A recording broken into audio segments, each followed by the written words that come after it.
book in the world.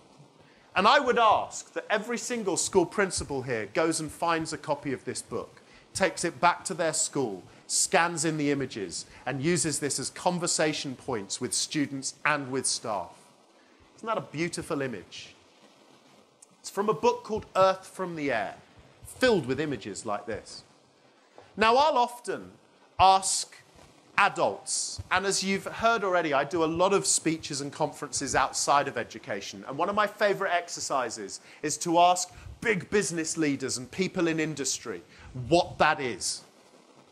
And the interesting thing is, when you ask a room full of adults what that is, most adults will spend a couple of minutes trying to work out the correct answer. What they do is they apply logic to it. And particularly if I say to the room full of adults, in a minute, I'm going to pick one of you to tell me what you think the answer is. That raises the stakes, by the way. And students, you know those moments where you don't want to answer a question in a classroom, right? If I was now to do this to your teachers, you watch how they'd react. They'd hate it more than you do. I'm telling you, if I said, I'm not going to ask you to put your hands up, I'm going to give you 30 seconds to tell me what that picture is, and then I'm going to pick one of you. If you watch the teachers at this point, they would all look at their shoes, going, well, if I'm not looking at him, he can't pick me. Oh, look, I'm wearing those shoes today. Has he gone away yet? No, he's still there. No, oh, look at my trousers as well, right? That's what teachers, trust me, they are worse than you. So the next time you just remember this, right? So you do that with most adults. They're thinking and the only people that would put up their hands are people that think they know the right answer, right? So what they'd say is, this is the process. Blue water, brown land, green. Could be pollution, could be algae. Hold on, I think it's sulfurous. I think it's sulfurous because that looks like the residue of a lava flow. And there's a hot spring. My logic tells me this is somewhere volcanic. Now, you're not close enough to see, but the people on the bridge are wearing shorts and T-shirts. So this is somewhere volcanic that's safe, because it's a tourist destination. And then the really clever people in the room are sat there with their arms crossed, because clever people always do this. You'll recognize this. They sit there like this. I know where that is. And they look at other people in the room like this, going, oh, do you not know? I know. I've been there. Right? Because that is actually, for those of you that need to know, Yellowstone National Park. I'm looking around the room and one or two people are going, I told you, I know, it makes me the genius. I'm clever. Right? Brilliant. Do that with a room full of young children under 5, you get an amazing response when you say, what is it? What you don't get is them trying to find the right answer. My favourite answer is, that's the face of an evil wizard. Isn't that great? Some of you are going, I've no idea what he's talking about. It's okay, it doesn't matter. Right? Face of an ear. And then you move it on, right? You say to a room full of adults, can you tell me a story based on that picture? And the adults go, no. And you say to that room full of kids, could you tell me a story about that picture? In groups. This is the other fascinating thing, guys, about teachers. You know how sometimes you're sent away in groups to come up with a concept, and then you have to appoint somebody in the group to stand and present the answer. That's probably what's going to happen this afternoon. You'll do it, right? If I said that now to the teachers in the room, I said, I'm going to give you 1 minute to come up with a story for that picture, and each group, groups of 5, you're going to pick one spokesperson. The entire minute would be taken up not by discussing the story, but by talking about who was going to have to stand up and give the presentation. Because everyone, it's not me, you're the more senior one. You do it. You're good at talking. You're going to, no, oh God, the minute's up, right? Do it with young kids, they go away. You're not even worried about who's going to do the speaking, right? My favourite response, what story did they cook up in less than 1 minute? They came up and said, we've got a story. They remembered the thing about the evil wizard. And they said, there is an evil wizard. The evil wizard is in the top corner, up here. You can't see them. They're out of the photograph. But the evil wizard is sucking the colour out of the earth. The brave people on the bridge are soldiers. It's their job to stop the world from becoming black and white. Like wow, right? Like properly wow. let me tell you now, above all things, it's like the waves, isn't it? It's like the waves, and it's just like a three-dimensional image where the sound is creating the sound of the waves. The amazing thing is that companies would pay a six-figure salary for somebody that can think that way. I was working with the senior leadership team of Microsoft in Seattle in January, the new senior leadership team. Here's a thought for you. Microsoft have decided that they no longer want you or need you to have a degree to apply for any position at Microsoft. They no longer think a degree tells them that gives the people they're looking for the skills they need. There's a thought for you. You want to become a senior executive at Microsoft, you don't need a degree anymore. They're looking for a whole range of other skills. Just a thought, right? Let me show you another picture. That one, for those of you who want to know the answer, that's date drying in the Cairo Basin. My favorite story from that picture, that group of people are building a duvet for a giant. Isn't that lovely? Isn't that lovely? Where does it go? What happens? Well, here's the thought we should be debating more than anything else today. Our perception of risk and mistake-making is where it goes.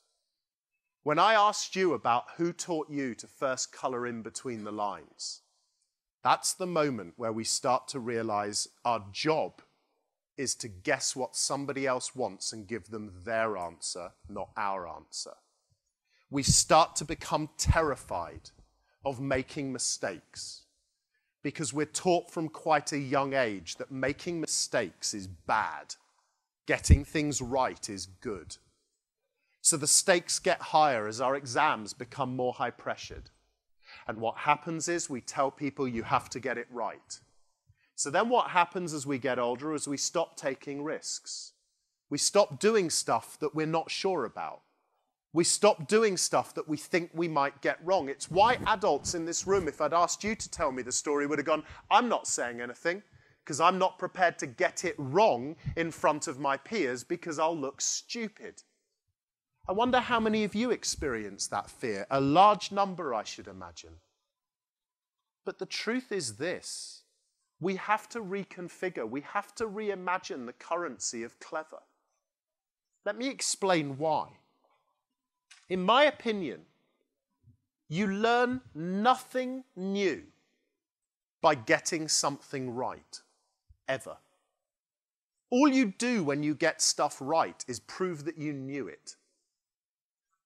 The only time you learn something new is at the point of a mistake or the realization that you don't know something or you can't do something. And that is the mark of somebody who's truly skilled. Because the job is to constantly strive to the point of failure. When I work with the greatest athletes, what they all have in common is they keep going until they break.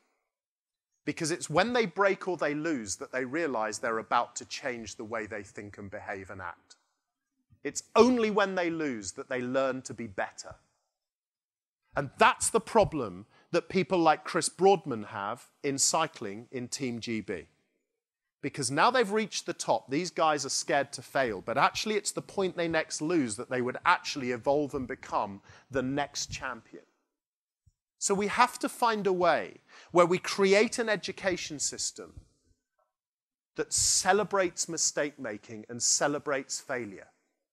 Because if all we continue to do is to do what we know we can achieve, and that's the same for educators and curriculum and teaching too, then we will never truly change.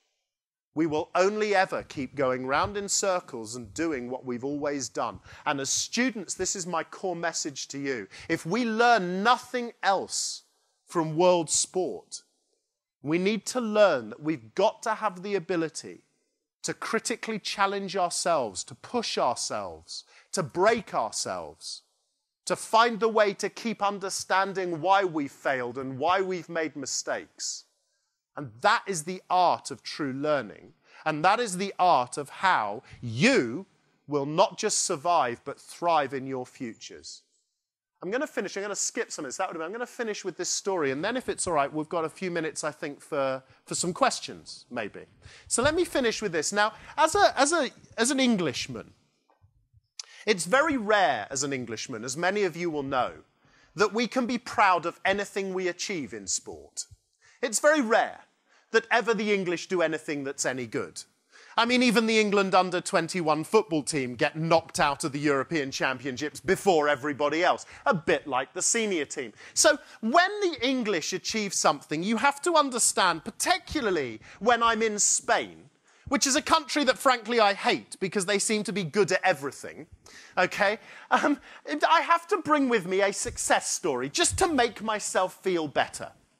Now, the thing is, we tend to be very good at sports that very few other countries in the world play. That seems to be our strategy. Cricket, for example, but even that we're beginning to become a little bit dodgy about. And rugby. Rugby we like because a lot of the really good sporting countries don't seem to play rugby. Now, I wonder how many people in the room who follow rugby will remember this picture, this moment in professional sport.